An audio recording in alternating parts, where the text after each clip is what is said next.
What is up, Mad Mob? We are back for another Meat and Potatoes episode, inching closer and closer to the start of the regular season. Time is literally crawling. We are in our last week of preseason, and it's just terrible football to watch, but it's football nonetheless. I'm giddy. September 8th is when it kicks off. Great game as well to start the season. Bills-Rams.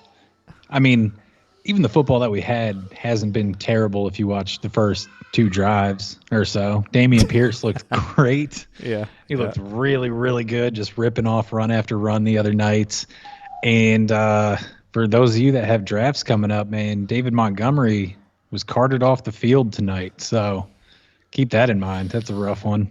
Yep, and that's crazy that it happened, that they're even giving him reps this late in preseason. It's kind of pointless. That's what it is, getting them ready, I guess. I don't know, but it's never good when you're carted off the field. So Khalil Herbert's stock is going up. Speaking of Bills Rams, well, not Bills. Did y'all see that Rams Bengals fight that broke out? Yeah. The scuffle that broke out, that Aaron Donald somehow ended up with a Bengals helmet in each hand. Channeling his inner Myles Garrett and taking it to the next level. Yeah, dude, that was crazy. This man ripped two helmets off. How does that even happen? I mean, Aaron Donald's like a freak of nature, but still, man had two helmets and was swinging them things. Now, yeah, I don't see a suspension happening just because it was a joint practice, but that's how all those joint practices go, man. Yeah, it always I mean, they get chippy and stuff, but like I saw the fight break out, and the entire time I'm like, oh, I wonder who that is. Oh, that's Aaron Donald. That man doesn't even need helmets to destroy people, and he's dual wielding. Well, did you all see? I think the funniest thing, like I literally chuckled to myself when I read it, is like Sean McVay took the podium and was like, I mean, it happens. It's just a little scuffle. We just want to move past it.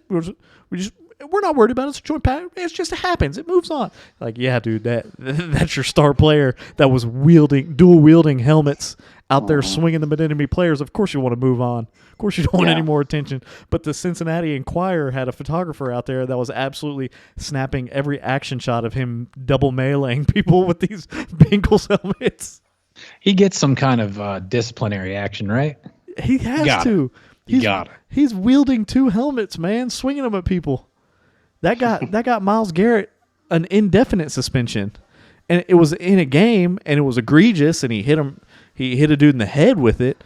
But like I've just seen pictures. Like I don't know if he just was ripping them off, and like Jake Paul and Floyd Mayweather, like I got your cap type of situation. Like you had a helmet, and now it's in my hand. Like back off.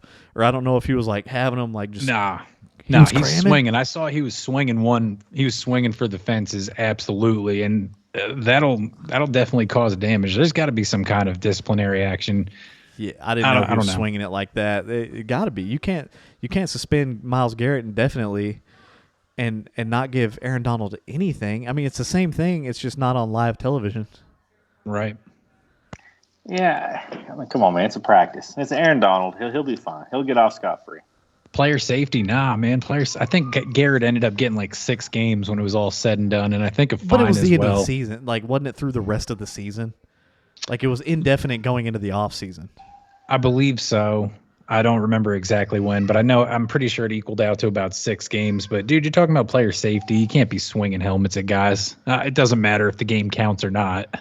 You get in a lot of trouble for ripping a helmet off somebody, let alone swinging that device back at him. NFLPA will fight that to the death, man. I don't think that stakes. Not to Aaron Donald, the guy who threatened to retire anyway. NFL needs him in the league. I don't see him going anywhere. Yeah. He won't get suspended. Yeah, we'll see. In my opinion. Well, the only thing that's saving him is it was a joint practice where these things are volatile as it is. And they said it had been chippy. It was the last day. It was their third day of joint practice. They said it had been chippy the whole time. They said Lyle Collins started it. Weird. Never would have thought that. But so yeah, we'll keep an eye on that for you, Mad Mob, just in case we got some guys that are really thinking about drafting that Rams defense early. I got one for Beggs. Yeah. Speaking of old Cowboys offensive linemen and how good you were hyping them up to be just about a week ago or so. How do you feel about Tyron Smith tearing his hamstring straight off the bone? Dude, feel good about it? No, I don't. I had his 9-7 earlier. Without Tyron Smith, this is a 5-11 team, man. It's killer. It's your left tackle, man, and he's incredible. He's a Hall of Famer whenever he's done. And Michael Thomas coming out and like him tearing a hamstring and then him saying, guys, don't worry about it. Sure, my hamstring's not attached to the bone, but I don't need it. You do. I mean, you sound cool, but you definitely need your hamstring. Yeah. Man, that guy's he's just kind of weird. He's just kind of weird, man. Can't guard Mike. Yeah. Can't guard Mike unless he's got a torn hamstring, in which you probably can. Unless he played the last 2 years. Then it's pretty easy to guard him. Pretty easy. All right, this episode, we decided to. Most of you all are probably done with your drafts, or your drafts are coming up. It is no different for Gone, Beggs, and I. We are in draft season. Beggs has done 2 drafts this week. I've done 1 draft this week. I know me and Goni have a draft this weekend. So what we are going to do is we pick 2 rosters each that we have. I believe Goni is bringing 2 dynasty startups to the mix for evaluation. Beggs is bringing a redraft, and what's your other one? A redraft as well, or? It's a dynasty.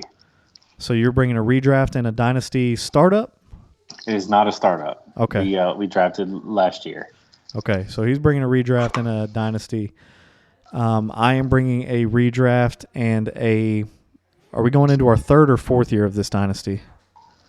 3rd. Going into the 3rd year of our dynasty, I'll be bringing the defending champs to the table to be evaluated by the boys. Simple measurements of success: A, B, C, D, F. A. If we give it an A, then we think that this team is a serious contender for the championship this year. That roster. A B, a definite playoff team. Gonna need to make some decent in-season moves to be a serious championship contender, though. A C, you are a fringe playoff team. No in-season management. You're still, health issues aside, you're still probably going to make the playoffs. A D, you need to make some in-season moves to get to the playoffs. And F, Bill Belichick and Matthew Berry could take over your team, and you probably won't be making the playoffs. Simple Rebuilding. metrics. Yeah. Fair enough. And we're not gonna hamper on it too much because we have 6 rosters to push through. And we've given y'all our rankings. We've pounded y'all in the head this offseason on our thoughts about these individual players that we're going to talk about today. So we're just going to give our quick overall thoughts on the roster. What do y'all want to do? Do y'all want to just tackle one apiece and just do a round? Sounds good. We'll Sounds just like a cycle it. plan. All right. We have sent each other our rosters. So we can go over it during this. Let's start with you, Gone. What roster are you starting with, Bubba? This one that we're going to look at first is a startup dynasty superflex. Okay, is it the one with Joe Shiesty as your quarterback? Joe Shiesty is the QB, correct? Okay, I got you pulled up. Okay, so little caveat on this one. I had the first overall pick in this draft. I had the 101. And I actually traded back. I traded the 101 for the 106 and the 306. So I wanted to gain a little bit of value. I know I could have had Josh Allen, the perennial QB1, but I just saw the value there. I wanted to make my team a little better. So I gave it a shot on it. And the team goes as follows. Probably still going to make changes, to the starting roster, but as I have it set right now, Joe Burrow is my starting quarterback, Antonio Gibson running back, David Montgomery running back. My 2 receivers are T. Higgins and Deebo Samuel. I got Joe Burrow and T. Higgins basically in that trade for the 101. Cole Kmet at tight end. There are 3 flexes. Josh Jacobs is one. Allen Robinson is another. J.K. Dobbins as a third, and then my super flex quarterback is Jameis Winston right now. Notable guys off the bench that I selected as well: Khalil Herbert as a handcuff to David Montgomery, Will Fuller as a little stash, Chris Godwin got pretty late, Kenny Golladay, Michael Gallup, and then just kind of took flyers on a couple other guys. My taxi includes Isaiah Spiller, Brian Robinson, and Snoop Connor as well.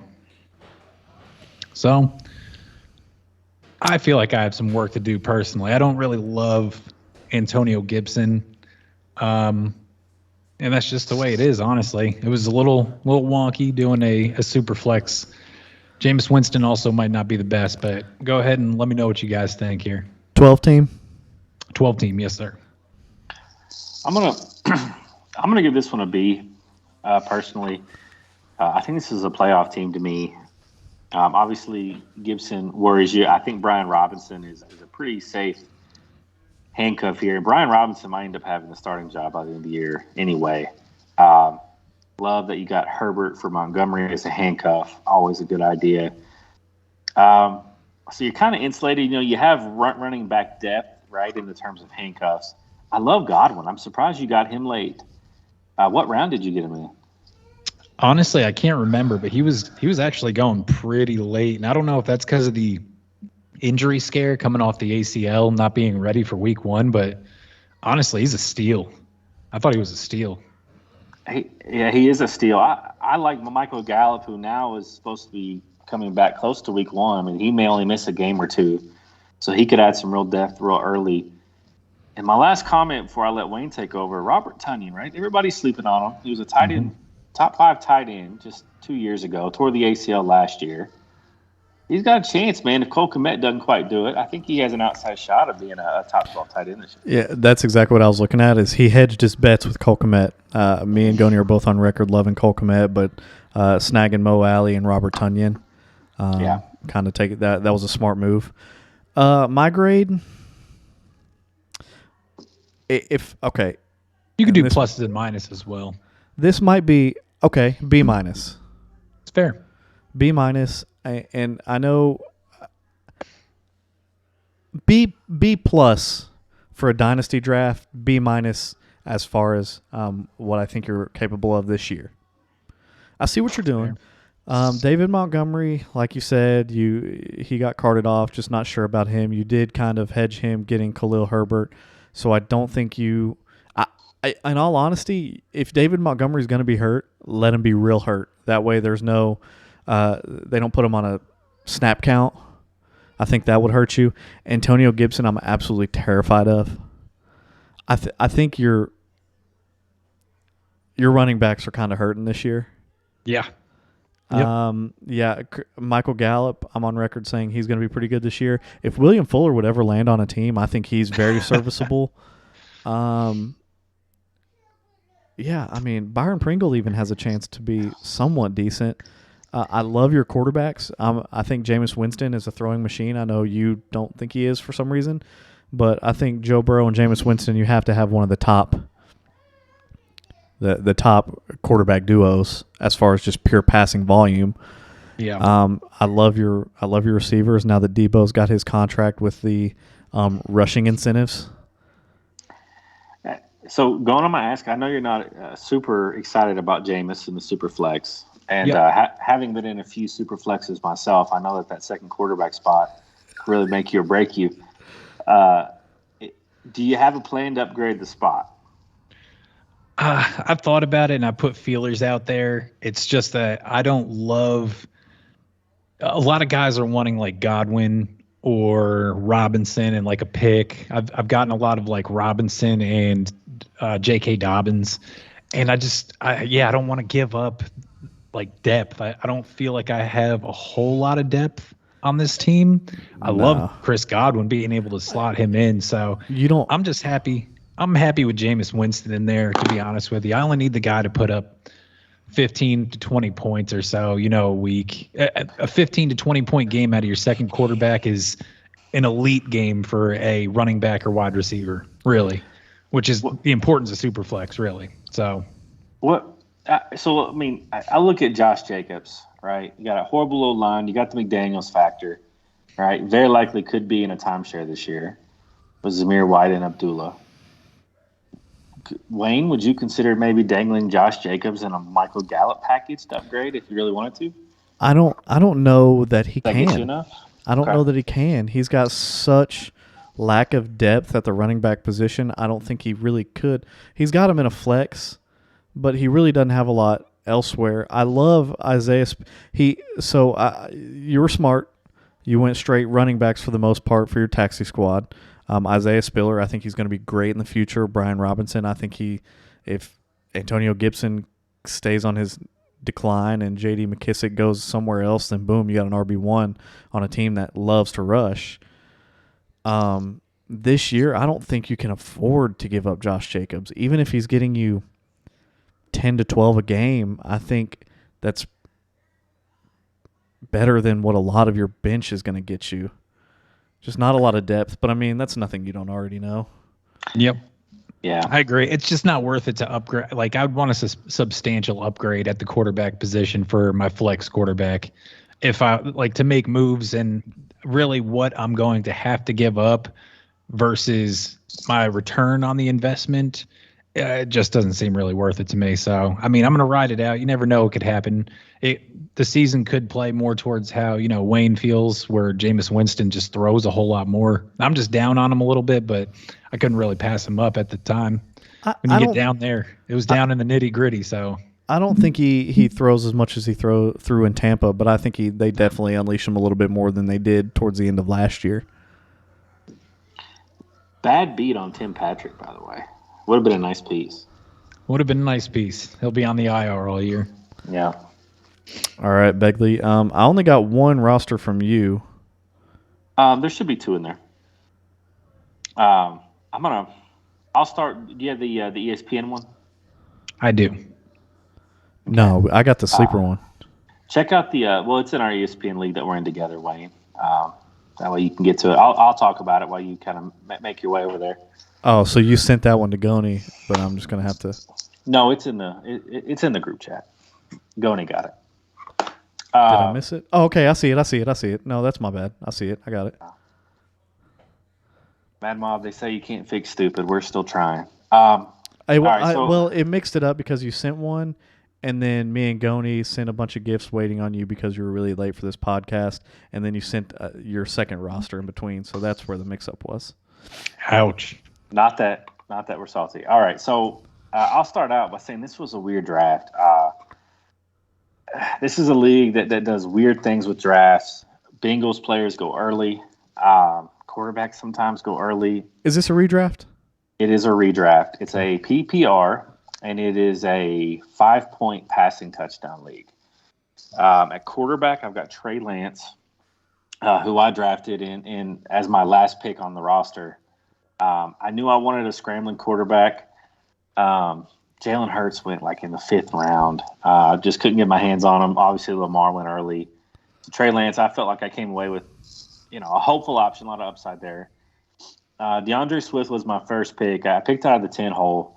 Najee fell to me at the 10. And Wayne, you've kind of convinced me to back off Najee a little bit. That's a guy I just don't really want to touch this year, kind of no matter what. So I was left with Swift or Debo, Adams, Devontae Adams, Diggs, Mike Evans, kind of a range. So I took Swift there. Then on a turn, I was lucky enough to get Devontae Adams. I felt really strongly about. Kind of the rest of the draft, while I was waiting on the turn to get it back to me, running backs were going like crazy. So I actually got J.K. Dobbins with my 3rd pick, which I felt like was a reach. But I really wanted to get that RB2 there. My other options would have been McLaurin or Deontay Johnson at that pick instead of Dobbins, but I was concerned that I knew the guy behind me was going to go running back. He went receiver. So I reached for Dobbins. In the 4th and the 5th, I went with ETN, Mooney, and then Schultz in the 6th.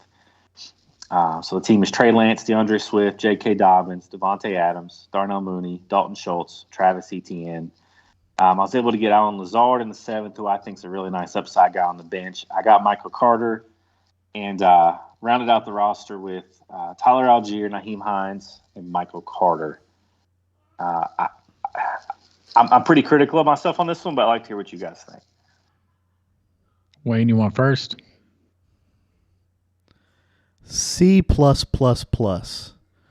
That's fair. Plus. B minus. Yeah.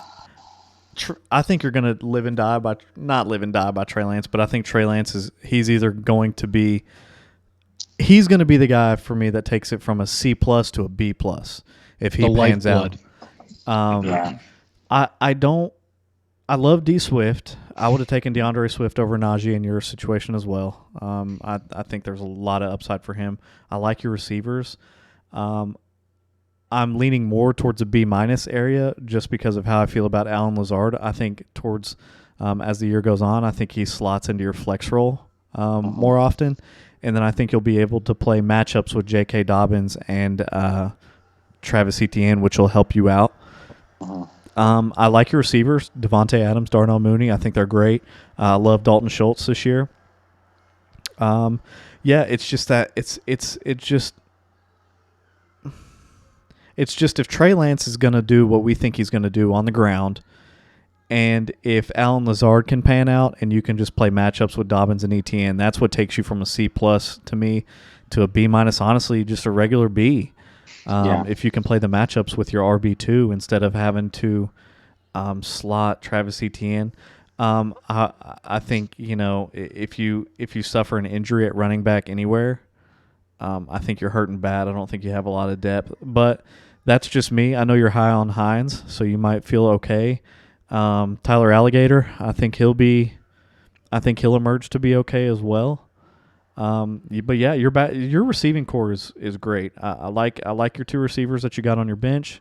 I love your two receivers that you got in there. That's definitely the shining part of this team, and I'm very high on Dalton Schultz. It's just that flex spot and the depth that's keeping you from really going up into what I think is a definite playoff team. Yeah. Okay. I think I'd call it a B-. I think I might be a little B- with potential for B+. Yeah, he's definitely got potential. Yeah. The 5-point throw, like passing touchdowns, is like just a small little ding, that helps him, really. Right? That helps him in the long run against all these other guys, right? Because Trey Lance, we're not banking on him passing a bunch. We're passing on him rushing a bunch. But standard is 4 points. I know a lot of guys play 6, but standard is 4-point passing touchdowns for the most part. So it kind of hurts him with Trey Lance. But the way I look at it is Trey Lance has potential to be this year's Jalen Hurts, man. Jalen Hurts only threw 16 touchdowns last year, and he finished as like the QB6. That takes him to a solid B+. Trey Lance, if he does what Jalen Hurts does, takes him to a solid B+, right? That's what I'm saying. Like you said, I'm just echoing your sentiment of it's going to ride a lot on Trey Lance. And just making the comparison, Jalen Hurts didn't destroy the world with his arm last year. He threw 16 touchdowns and was a QB1. So if you can get similar production out of Trey Lance that boosts your team, I mean, I really don't hate the depth of the running backs. I mean, you've got at least, 3 of them there who can probably start for you on a weekly basis, maybe. I mean, still have to see what we're going to get out of ETN. But I feel like you're going to find yourself looking to play Allen Lazard. You're going to probably be choosing mid-season on a weekly basis. Am I going to play Lazard over ETN or Dobbins? I can absolutely see that, dude. At some point, you got nice, safe floor with Devontae Adams and even Mooney, I think, just with the volume that Mooney's going to command. Love his receivers. Even on the bench. The receivers are absolutely fine. And then I like your upside shots that you took as well for a redraft with Elijah Moore and then Tyler Algier.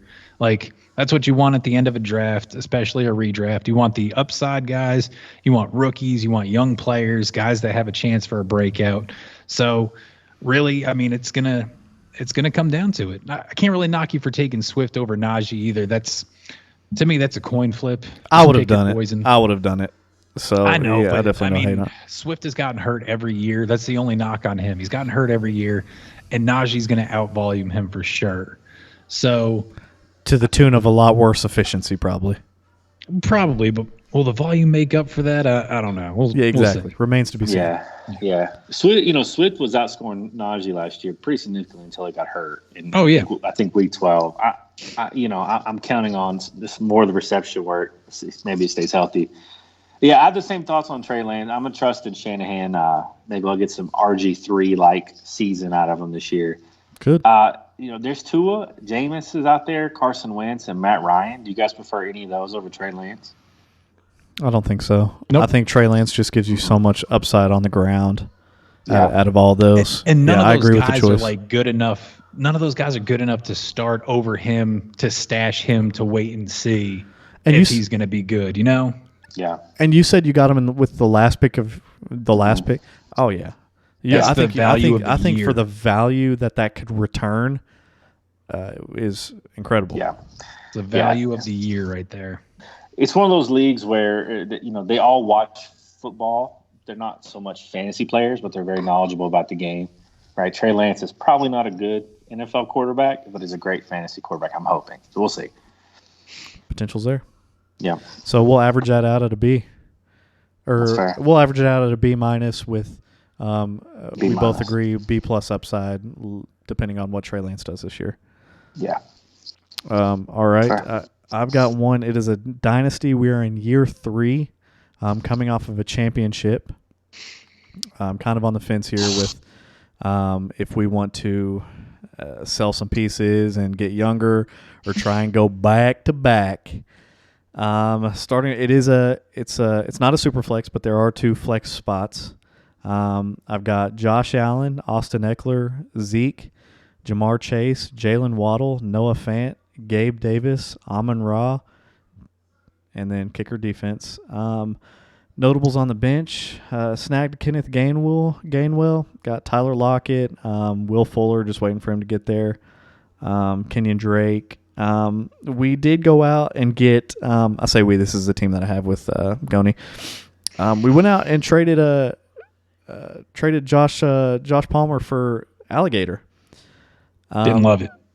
Goni hates it, but the way I'm looking at it, so if you look at my starting roster, we've got Jamar Chase, Jalen Waddle, and in our flex we have Gabe Davis and Amon-Ra. We're sitting pretty good from the receiver side, but you look at our running backs and we've got Eck and Zeke, and then on our bench, Kenyon Drake, Jeff Wilson, Dearness Johnson, Kenneth Gainwell. We had to do something. We had to take a stab. So I don't see Palmer being in our starting lineup ever. Do I think that Palmer will output more points than Alligator? Yeah, but we won't need those points. We need Alligator's points. So yeah, that's what I have for this year 3 of a dynasty. Things I might look to do in the future. I'm on record saying Zeke's going to have a good year this year. Might try and look to sell him, once he shows people that he's going to be good this year. For some reason, he's got to prove it every single year.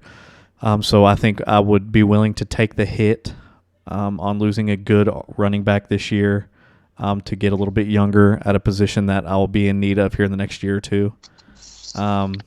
Tight end. We've been hurt in the tight end game for so long.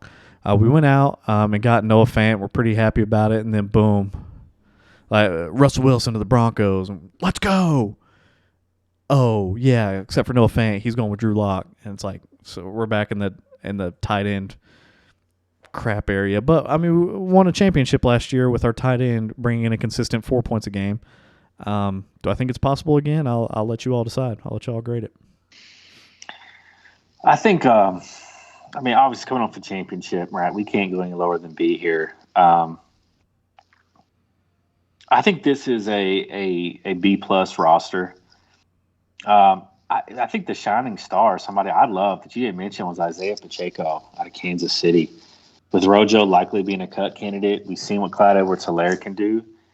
Andy Reid typically has a monster running backs, man.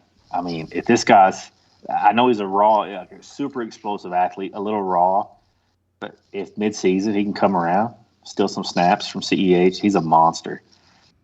I love the Algier trade. I agree with you, Wayne. I think that's one that I know Goni is a little Has a little heartburn over it, but He loves that Chargers offense. It's necessary. That's why we usually do.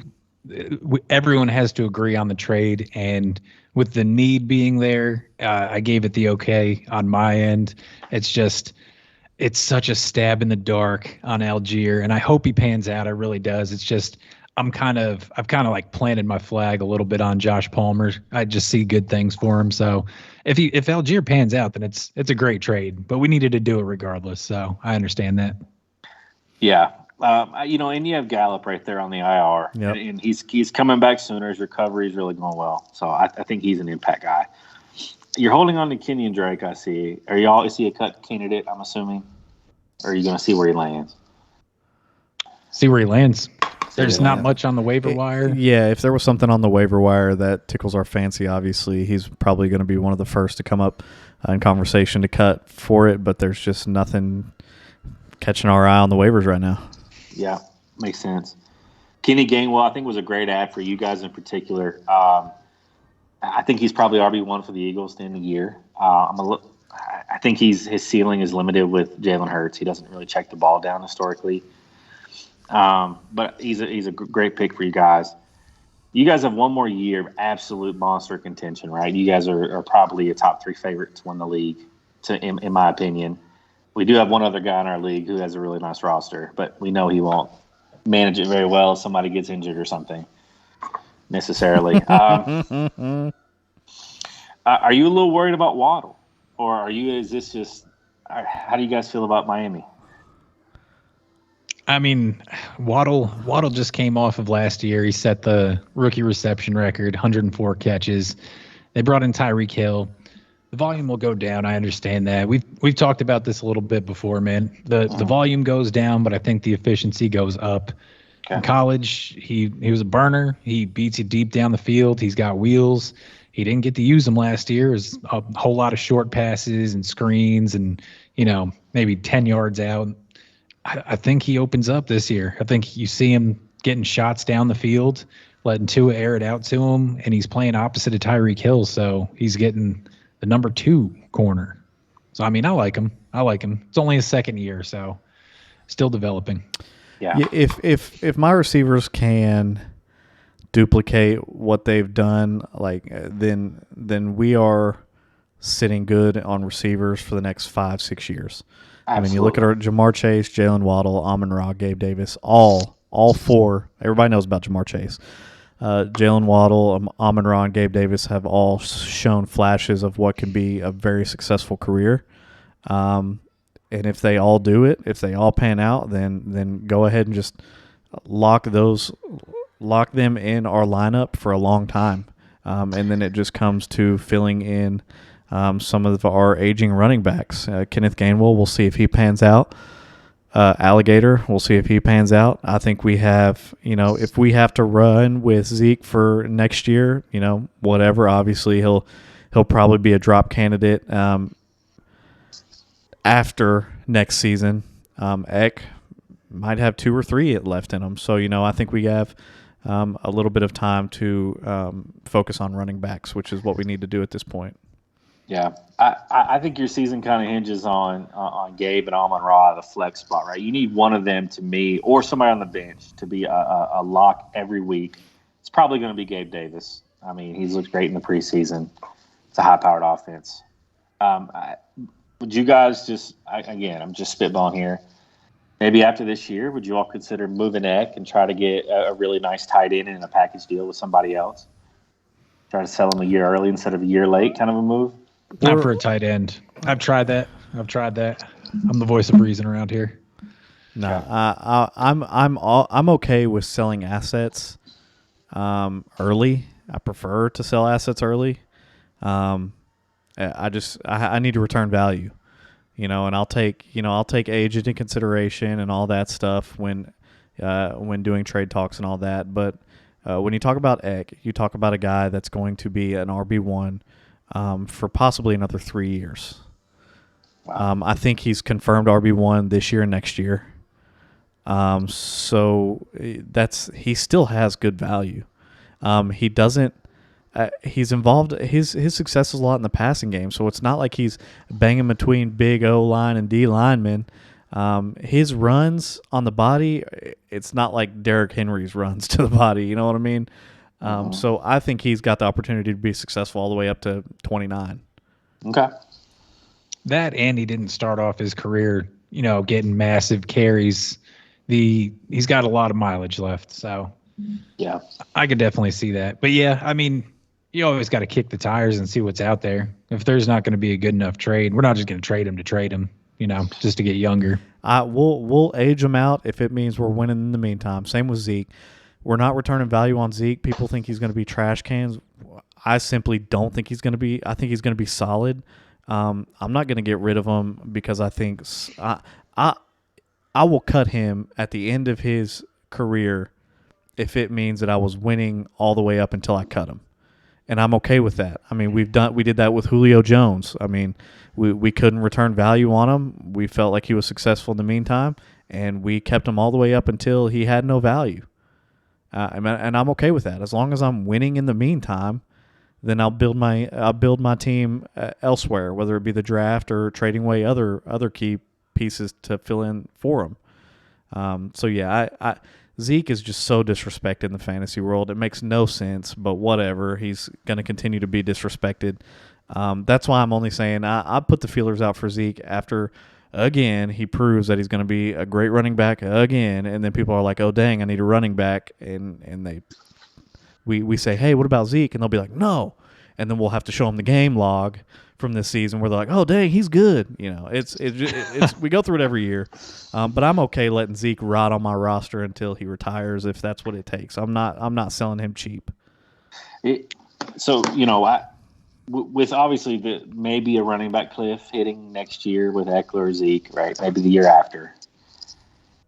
First running back on the waivers, right? That's going to be we think can give her a lot of value this year. You guys are going to gobble them up, right? And you're spending all the fat budget. First James Robinson type guy that comes about. If he looks good, man, we're looking for, anything. Honestly, we went ahead and we picked up, Jeff Wilson off the waiver wires this offseason. We picked up Kenneth Gainwell. We picked up Jalen Warren, the backup to Najee. And then we found Tyler Algier Isaiah Pacheco on waivers as well. He went undrafted. So just these little stash moves. You just smart.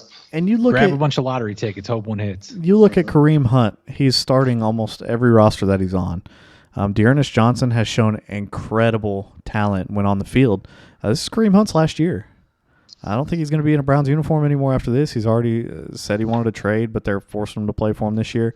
If Dearness slots into a Kareem Hunt role, boom, fantasy value through the roof just for somebody that's already on our bench. Yeah. So we're not dead in the water, after this year or anything. Again, I think Eck is an RB1 next year as well. Again, I'm not selling any pieces for cheap just because they're getting old. They can rot on my roster and win me championships all the way until they get their AARP card. I'm going to give it a B plus minus. Wouldn't that just be a regular B, man? Yeah, I guess. I guess we'll do just a B. Because, the roster is there. Like Begg said, we need Gabe Davis and Amon-Ra. We need one of them to show up. Flexes are question marks. Yep, they could either be great or terrible. It's not even that. It's just the depth. I don't love the depth that's out there right now. We need some favorable things to happen. So, we're an injury away from not having a chance to win a championship. And while we have it right now, we definitely have a very good roster, and it won it for us last year, and it could do it again. You just want to have all your bases covered. That's all. And we don't. And we don't. We So, don't now. we'll see as the season goes on. Many things happen. A lot of things change, and maybe we'll get like a sweet deal like Cole Beasley and James Robinson for the next Jamar Chase. That would be spicy. That'd be nice. All right, Gone, give us your next roster. All right, bear with me a second here.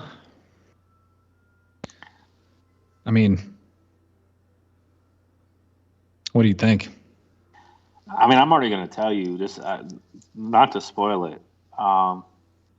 I mean, this thing's a monster, Kyle. I'm not sure who you had to fleece or threaten to get this kind of roster, but it worked. All right. This one was just a standard dynasty PPR. One quarterback, two flexes. On this one, the quarterback is Jalen Hurts. My two running backs are Joe Mixon and Javonte Williams. My wide receivers are Terry McLaurin and Mike Williams. Got Dalton Schultz at tight end.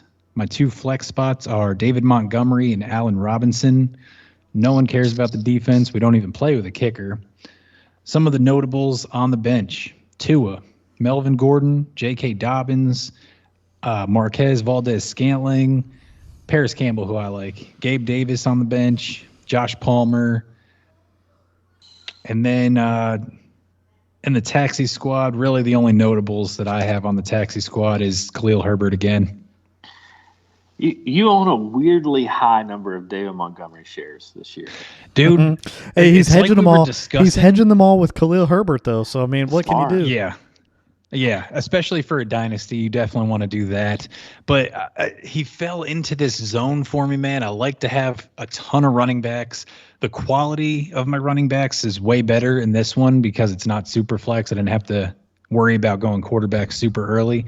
But it always seems like, Montgomery, Dobbins, Josh Jacobs, they're like all so close to each other. So I do have a lot of Monty shares, but I also have a lot of Khalil Herbert shares. I'm going to give this one I'm right now between an A- and an A. Okay. The only reason I would even consider downgrading it to an A- would be I don't see a clear wide receiver one here on the roster. I know you like Mike Williams to be that, though. I was thinking the same thing. Yeah, I think I'm going to upgrade it to an A because he stayed true to his projections, and you got to respect that. I mean, he got a wide receiver one, right? I mean, and I'm sure he got good value on him. What, 5th, 6th round? Yeah. What I want to know is how were you able? I'm assuming it was Mixon, Javonte, Terry, Dobbins, first four. I think that's fair. I made a trade for Jalen Hurts. I didn't take him in the 6th round. I traded like Cole Kmet and like a first or something in the future. Cole Kmet and a 1st round pick for. I think I gave up. Actually, it was Derek Carr and Cole Kmet for Jalen Hurts. So you gave up a 12th rounder and a maybe 10th, 11th rounder for about a 5th round quarterback. Essentially, yeah. A backup tight end and an inferior quarterback, in my estimation. I know Beg's a little higher on Derek Carr. I mean, I love the depth going. I mean, I like the Melvin Gordon, Javonte Williams pairing. If one goes down, you have an immediate RB1 either way, right? I mean, I think you could lock him in for a top 12 guy. Yeah, yep. I love his depth on this one because David Montgomery goes out, welcome Khalil Herbert. Javonte Williams goes out, welcome Melvin Gordon. You know what I mean? He's protected himself. That's why I'm with you. That's why I think it's an A. Yeah, I mean, I'm sure Samaje Perine might be floating around, as a mix and handcuff. Even Chris Evans, I like Chris Evans. Right. So it's really hard to find holes in this roster. I mean, I think he's even got Gabe Davis down there. I think you're going to have a headache trying to figure out who to play every week in your flex. To be quite honest with you, that's a good problem to have, though. Yeah, absolutely. I think I don't love your taxi squad. I know those are all flyers. I do like Tylan Wallace, right? I mean, somebody's going to be wide receiver 2 in Baltimore. Someone will get it. Yeah. Someone will get it. He was a 3rd round draft pick. He was a stud at Oklahoma State. It's an A for me, Wayne. Nice draft. I agree. It's an A for me. It's a dynasty startup. My man's young. He's got J.K. Dobbins on the bench. He's going to have a fruitful career. Gabe Davis on the bench. Same. Josh Palmer. And these are all guys on his bench that are young and can play for a long time. Javonte Williams is, in the starting lineup, super young, great career ahead of him. I think you have you found that perfect spot of snagging guys like Mike Williams, Joe Mixon, and Allen Robinson to make you successful this year. But you also got some guys that are gonna make you successful in the future. I think your running backs are so strong, and Mike Williams, Dalton Schultz are great. Terry McLaurin's projected to be good. I'm kind of low on him this year, but I think he's going to be a WR2 for sure. Yeah, man, I don't see a lot of roster. I don't see any roster makeups that I could look at against yours and say, oh yeah, that's definitely beating you. So, in that situation, I mean, I got to give you an A. I appreciate it.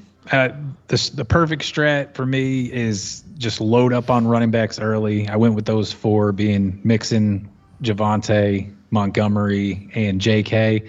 And then I'm a huge quantity over quality when it comes to wide receivers, man. You can find wide receivers all day. Hopefully you just hit on a few and just things fell the right way where I got guys that I like the Williams and Robinson, like you mentioned. And then my boy Gabe Davis. Let's go. Did you pick like back in the first? I think I was like 8, 9, 10, something like that. So Javonte fell that far. Yeah, Javonte was my first pick. Yeah. So yeah. Wow, Yep. I'm surprised to see him fall that far. Do these people that you're playing with know what football is, or they watched before? I don't know. I found him on a Facebook group. Nice. Yep. Those are some of the best leagues, man. So Do you use? I gotta ask. So on the league I'm going to show, I do something similar. Do they use League Safe for Yep. fees? It's a pretty cool. That's a brilliant idea. Whoever thought of it. it really is. It's secure and everything, especially with people you don't know. You can't be Venmoing complete strangers, $100 for a league, and then they go ahead and take off with your money. So at least someone thought of this League Safe, and it's great. Yeah, it's brilliant. It is brilliant. All right, I'm going to switch on over. So this is a dynasty league. We drafted last year. I leveraged all of my 2022 and 2023 picks to get more picks in the draft last year. Did win the championship in the first league. This is actually a Reddit league that I joined. So I'm doing follow. So quarterback, we got Josh Allen. Running back, we have Eckler and Aaron Jones. Starting wide receivers are DK, Keenan Allen. At tight end, we have Hunter Henry. First flex is Josh Jacobs. Second flex right now is Adam Thielen.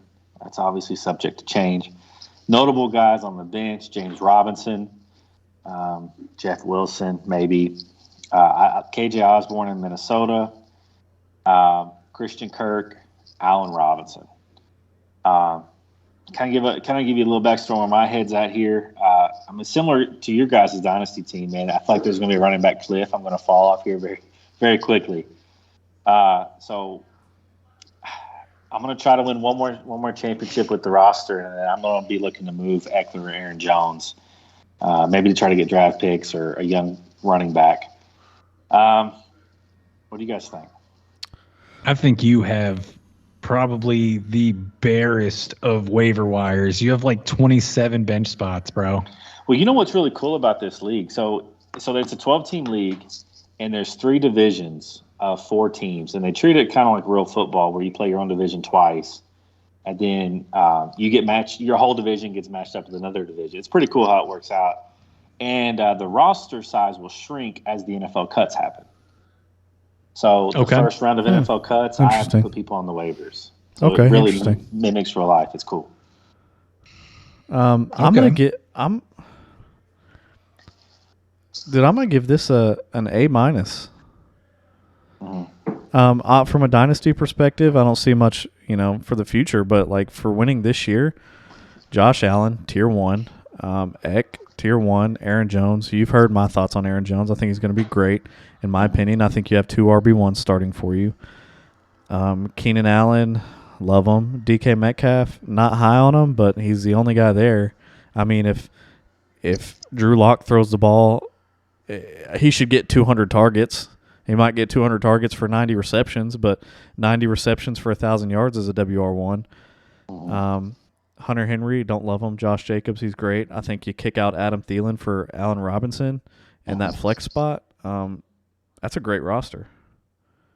Your bench, you're just you have no depth. I mean, if you're there's really nobody. Christian Kirk, maybe. Allen Robinson.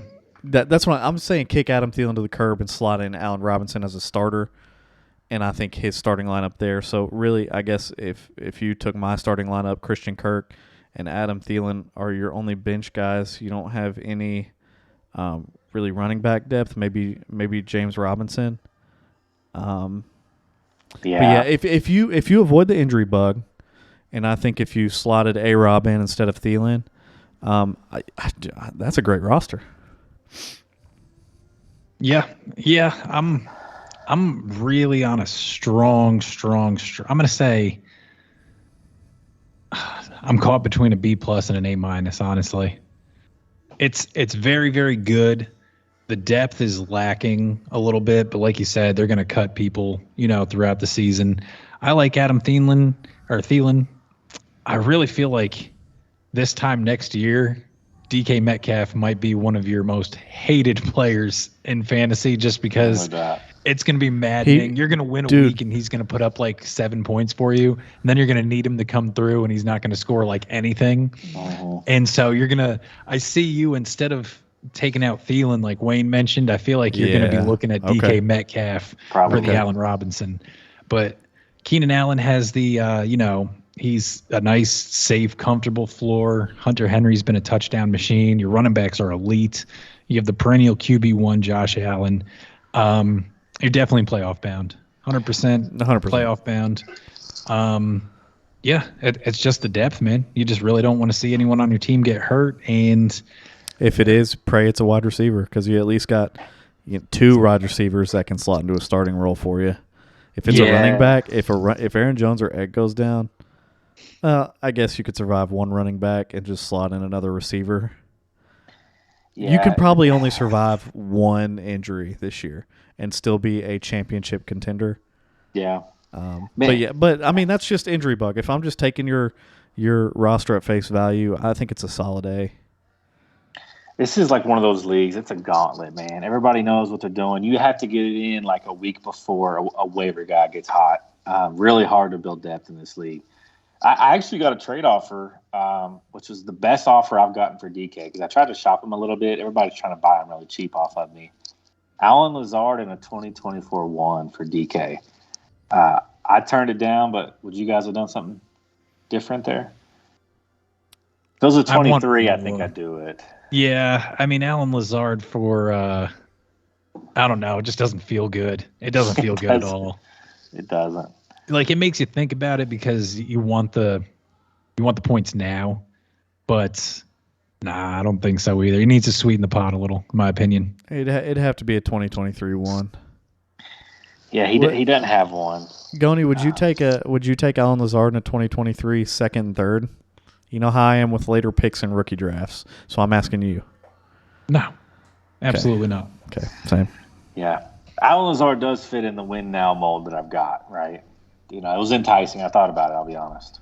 I was interested. No, that's not an egregious trade at all. He's buying low, is what it is. He's trying to hit you on the buy low. Mm-hmm. Yeah. Everybody is. I tried to move him and I can't. No. So. Okay, I guess it's my turn for the last one. So this league, we do very minimum bench. There's a lot of waiver wire activity in this league. It is a redraft. And we don't do something – I'm not necessarily a fan of it. We do team quarterbacks in this league. I'm not a fan of it. I feel like it takes a little strategy out of it, but I got outvoted. So pretty much what a team quarterback is if you don't know it, if you have a quarterback and he gets hurt in the first quarter, you get whoever fills in points. So, it was kind of like a Taysom Hill, Drew Brees situation towards the end whenever, Taysom Hill would come in and rush out of or what have you. You get both of those points. I'm trying to think of maybe any other 2 quarterback examples off the top of my head. You had one in basketball like last year where they brought in like the third stringer, and I can't for the life of me remember what his name was. some scab who only played for like one game. It's not coming to me though. I don't remember, but essentially what it is you're injury proof at the quarterback position. So whatever. So when I say my roster, that's why I'm saying team.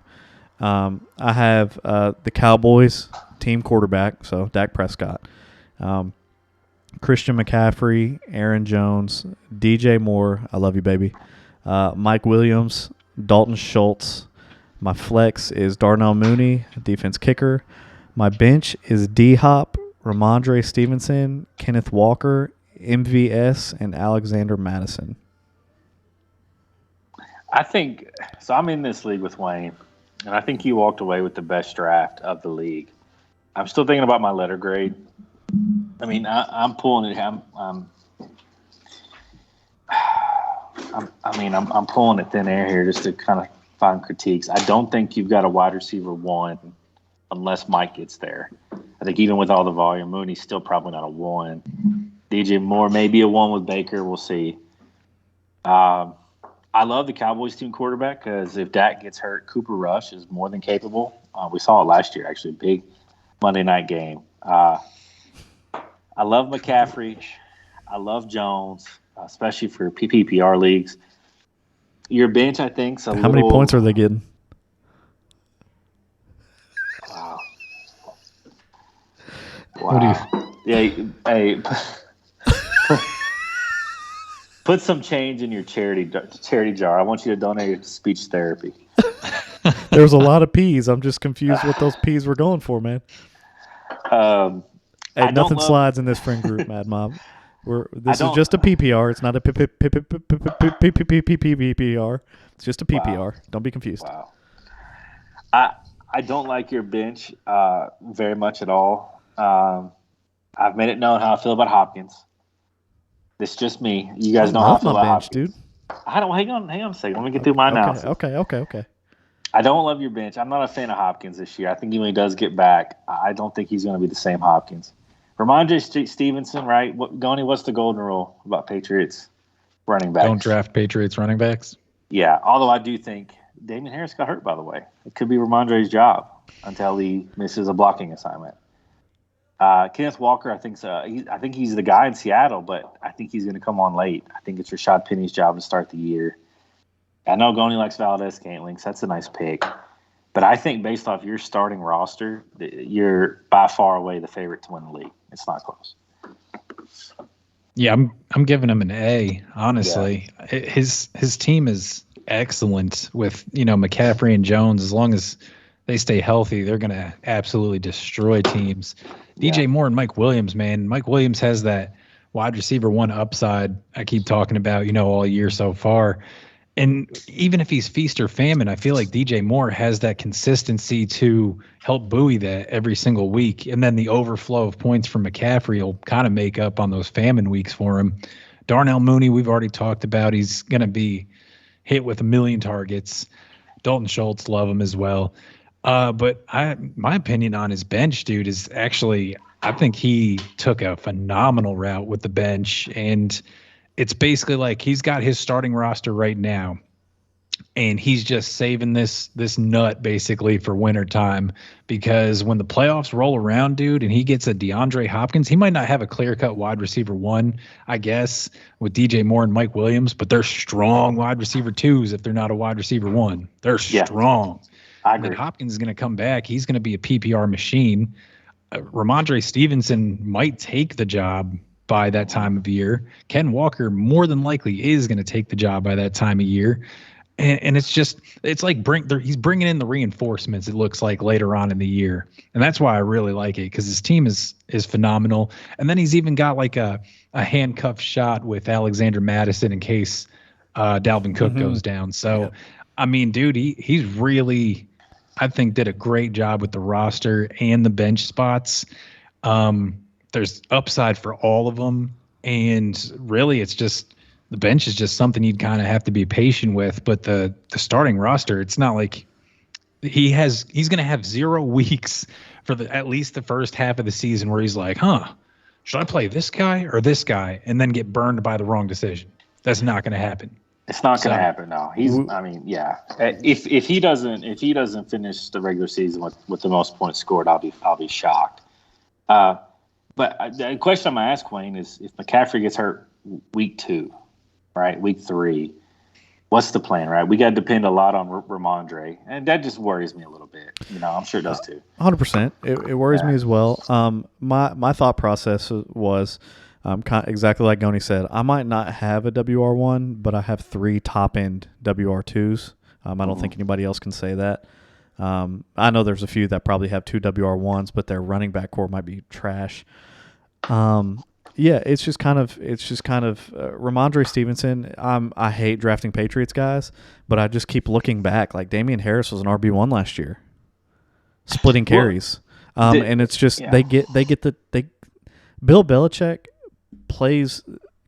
call plays by the book. You know what I'm saying? When you're inside the 5 and it's first down, you run the ball. And that's what he does, and that's what Damian Harris touchdowned his way to the tune of an RB1 finish. Ramondre Stevenson is, going to move into that RB1 role there, and I'm just hoping that I can get that out of him. We've all seen what Alexander Mattison can do in the event of a Dalvin Cook injury. So, yeah, and a lot of these things are just I feel like Ramondre Stevenson has serious RB1 potential. Sure. Alexander Mattison is me crossing my fingers. Kenneth Walker is me just playing a waiting game. And D-Hop is me playing a waiting game. So to answer your question, if CMC goes down, week 2, I've already played him week 2.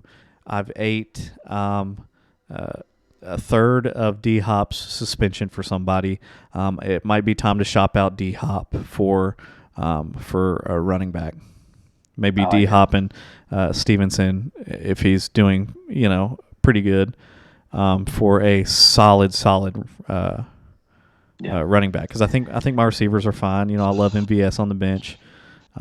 So, yeah, I'd probably shop D-Hop and Ramondre Stevenson for a lower-end wide receiver and an upper-end running back is probably how I'd handle a Christian McCaffrey injury, which, let's be honest, I don't like to draft with injuries in mind. I like to draft on what this player is going to do when they're on the field. I was the second pick in this draft. JT goes first always. I don't pick with assuming injuries are going to happen. I pick assuming injuries aren't going to happen. And if injury doesn't happen, then CMC's your RB1 this year. Lock it in. Yeah, for sure. If he goes down also, Wayne's going to be looking for the golden ticket on the waiver wire. There's always one. Oh, it wasn't Chuba. It wasn't Chuba last year. They thought it was. No. I mean, like last year it was Cordarrelle Patterson, like that kind of deal. You're looking for the golden ticket on the waiver wire. So yeah, I mean we're splitting hairs, right? I said I'm just trying to find a critique. It's hard to do with the roster. Well, I'm with you all though. Like I love drafting with a lot of upside on the bench. And I love taking lineup setting out of it because I manage a team with Goni. I overthink setting my lineup so much. I think too much into it. You know what I mean? And in the end, it hurts me. It's like I'll go and be like, okay, what color hair does the corner guarding him? Because if it's blonde hair, he has trouble seeing, and he does slightly worse against the. You know what I mean? I need to just put my best players in. What's the corner he going against? What type of targets is he going to be getting? And what's the team that is he going to be playing down or up? Is it a running back, a receiver? I fail often when setting my lineup, and I'm okay saying that. And that's why I try and draft my way out of my weakness. And that's honestly kind of you gotta notice your weaknesses in fantasy, and you gotta use your strengths to make your weaknesses less noticeable. So I try drafting is my strength, setting lineups is my weakness. So I try and use my strength to hide my weakness. Sure. Yeah. Makes total sense. You all hit the nail on the head with that one. I forget which one of y'all said that, but yeah. Do you guys? It was Goni. Do you guys feel like the drafting from the early spot is better this year, or drafting from the late spot after being in drafts? Late 100% this year. Wayne was too, and he put together this masterpiece, and it's a competitive league.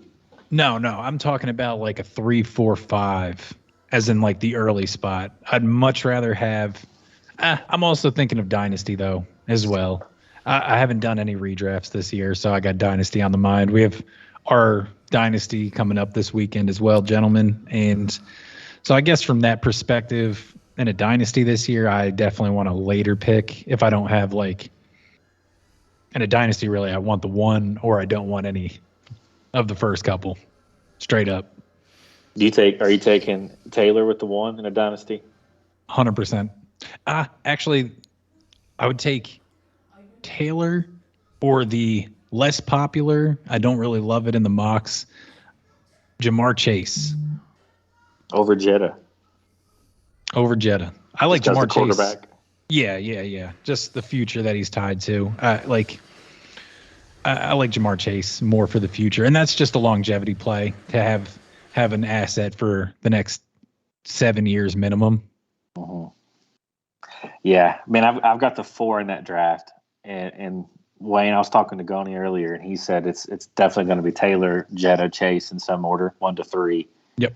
It's a nasty spot at the 4.